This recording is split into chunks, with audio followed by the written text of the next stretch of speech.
Two individuals pulled from a lake inside a vehicle. One had his foot on the brake.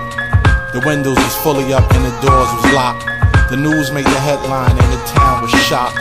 The driver was clutching a can of high C. His jacket was tied to a nearby tree. His jeans had dye in them. An unusual tattoo was the only hope of identifying him. The autopsies revealed gunshot wounds. Dental records matched to a newlywed groom. This accident was a cover-up for homicide. Two who might have stayed alive from paying bribes. The chief's investigators had relied on the media for help to track down the perpetrators.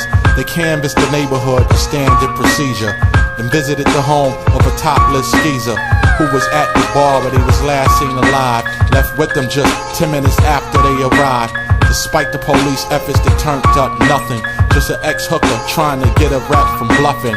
But the wide publicity had just paid off from a hard rock inmate who was just made sore.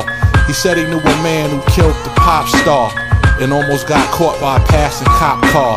The inmate said probably the motive was robbery. And knowing this and keeping it a secret, it bothers me.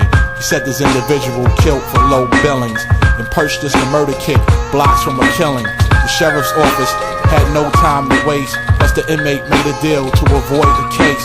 So he cooperated fully and snitched on his chop shop mechanic who used to move bodies on the pulley.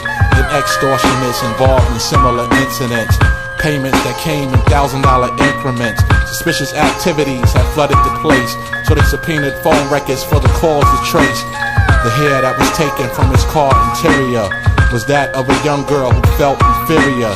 She died fighting and probably aroused his anger, holding on for life as she faced the strangler. The crime seemed to be sexual in nature.